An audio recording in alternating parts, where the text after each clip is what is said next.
Hi, this is Scott Dudley from FFR030 Radio, and today we're up to episode number 30, and we're going to be taking a look at how to avoid losing goodwill with your prospects. So today we're going to be taking another look at Steve Krug's great book on web usability, which is called Don't Make Me Think.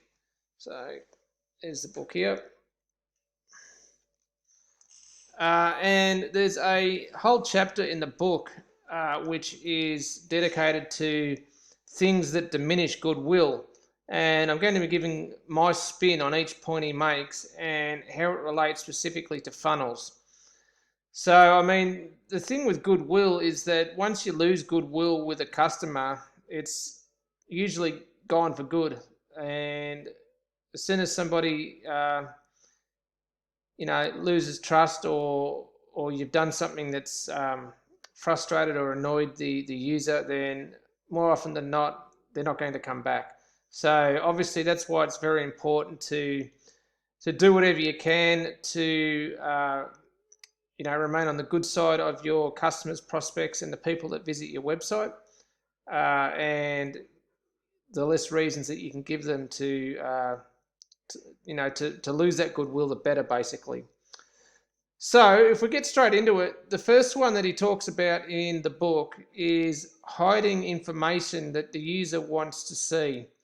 Now, an example of this would be something such as price, or to a lesser degree, maybe information about being sent marketing emails if you sign up for an email list.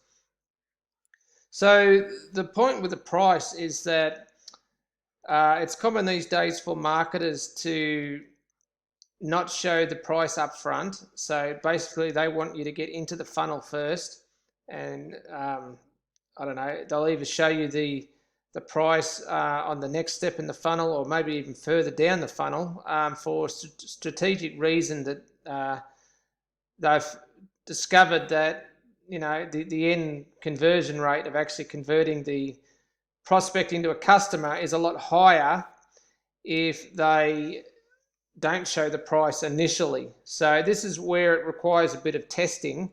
But even if it shows that you're better off delaying showing the price until further in the funnel, you need to also keep in mind that that can frustrate users and turn them off a bit, particularly when the main thing that they want to actually see is the price, and they want to sort of see it straight away. They want to know how much they're going to have to pay, and if they don't see it, then they might just go to the competitor and look for their prices.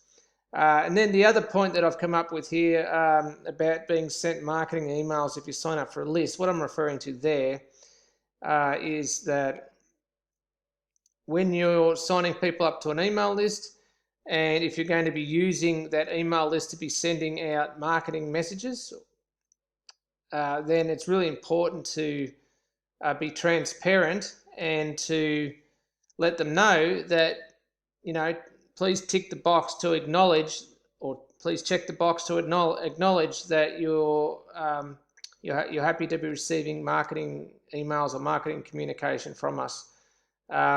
Because if somebody signs up and they haven't actually consented or said that they want to receive further communication, then they can get quite upset about it. And particularly if you're dealing with users in Europe, where they have the GDPR laws now, where it's very important to have like a disclaimer and a checkbox where the user has to check the box to acknowledge that they're okay with you sending them marketing information in the future.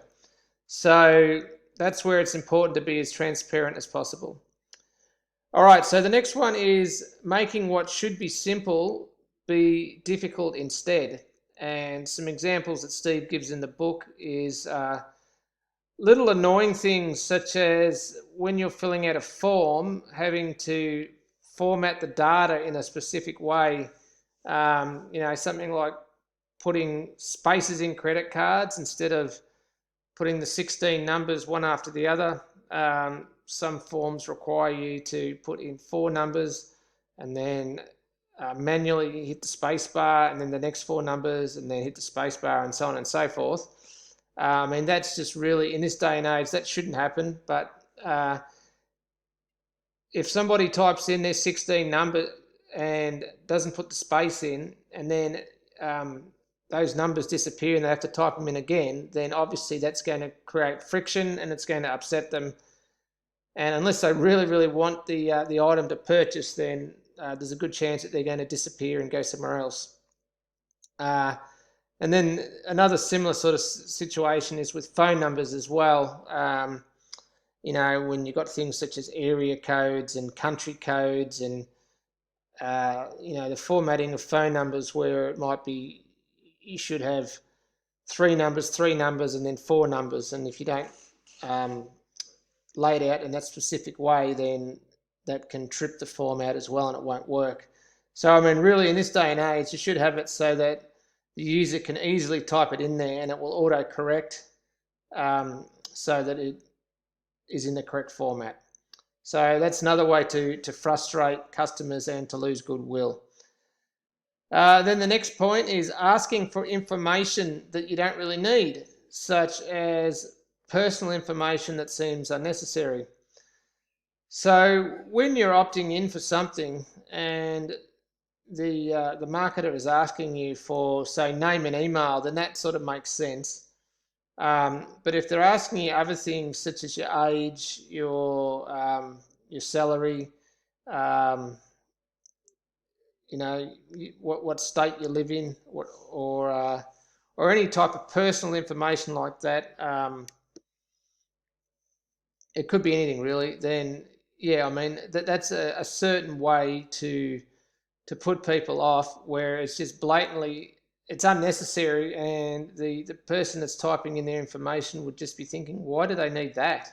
You know, I don't want to give this person this information. I know personally that whenever I fill out a form, I sort of cringe whenever I see the phone number field. I don't like people that I don't know ringing me up, especially if it's you know, like telemarketers or people or salespeople just trying to sell me something. I've had a lot of bad experiences over the years where, you know, people ring up and straight away that, you know, you can tell straight away that they just want to sell you something, and it just frustrates the life out of me. So whenever I see a telephone field on a form, I usually either put in a false telephone number if it's required, or I just leave it blank and don't put it in there, because I don't want people calling me if I don't know who they are. And, you know, for other people, there are different things that trigger them as well. But the whole point here is that really the least amount of information that you ask for, the better. But if you are asking for more information, then make sure there's a good reason for it and that it makes sense why you're asking for that information. Otherwise, it's going to, you're going to lose people for sure. And I mean, that makes sense when you think about it. So the next one on Steve's list is false sincerity.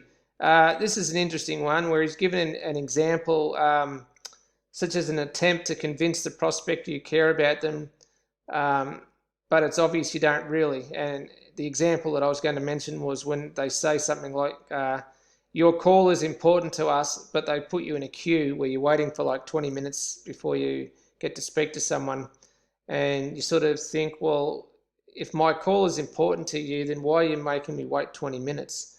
I mean, there's lots of other examples as well where you can sort of tell that what they're saying is it's fluff, they don't mean it, and it's patronising, and really it's just embarrassing. So if you are using sincerity, then make sure it's clear that you mean it and that you really do mean it. Otherwise, it can backfire and have completely the reverse effect, and yeah, put people off. Then the next one is having to wade through pages that are bloated with fluff that make it hard for people who are in a hurry to get what they want. So if somebody comes to a page with a particular goal in mind, which normally when someone does visit a page, they have got a goal in mind. And if they can't achieve that goal, or if they can't find what they're looking for, or if they have to read through paragraph after paragraph after paragraph of useless, boring, irrelevant information that's really got nothing nothing to do with them, and it's not interesting, and you're basically just wasting their time. So, I mean, that's a pretty obvious one. That doesn't really take too much thought to understand that one. But if you're going to be putting copy on your pages, make sure that the copy is relevant and it's interesting. The old saying that a landing page can never be too long, but it can be too boring is exactly right. A landing page or sales letter, whatever. So if you are using long landing pages with lots of text, or if you've got long videos, then do your best to make sure that they're to the point, they're concise, and you're not wasting the time of the person that's visited the page. Okay, so the next one then is generally sloppy and amateurish looking pages that look unprofessional or thrown together quickly. So if you go back 10 years ago when I was sort of pretty green and getting started online, I was a little bit guilty of this, but I guess everybody is when they're just getting started, unless you actually pay someone to set up your website. But I mean, in this day and age, in 2020, when I'm recording this, and the technology that's available now compared to back then, sort of like there's no ClickFunnels 10 years ago, or really any type of landing page builder like we've got today.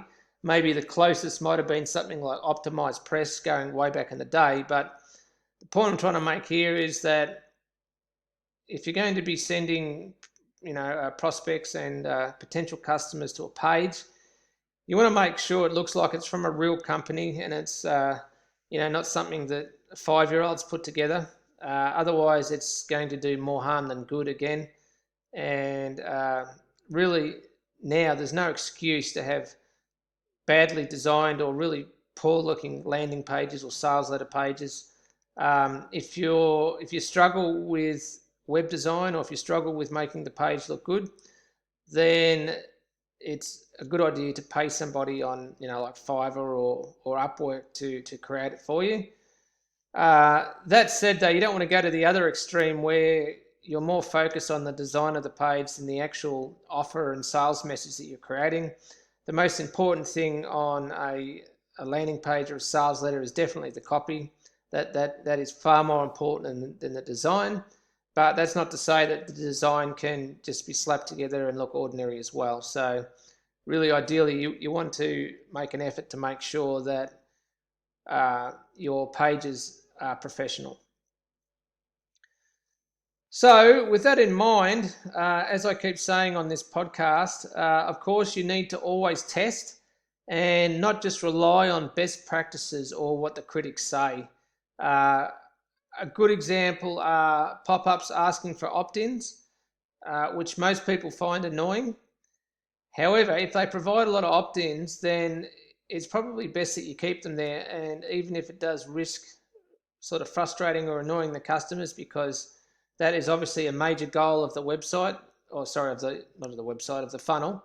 And if the pop-up is achieving that, then in my opinion, you keep it. But the point I'm sort of making here is that you need to test these things, so you don't just blindly, listen to best practices which say you should do this or you shouldn't do that. It's true that some things work in most cases, or other things work in most cases, but it's always a good idea to test things thoroughly and make sure that what you're doing makes sense based on data. But the worst thing that you can do is just, get somebody to critique your page and, they advise you, you've got to get rid of this. It's not good. It's, it's frustrating people. And just take their word for it and make the change. You really need to test things out and base everything on data. But anyway, that's sort of a bit of a summary there of what Steve has put in the book, the most common things that will damage or diminish your goodwill. So hopefully you got some value out of that, and I will catch up with you on the next episode of Funnel Fella Radio. Bye for now.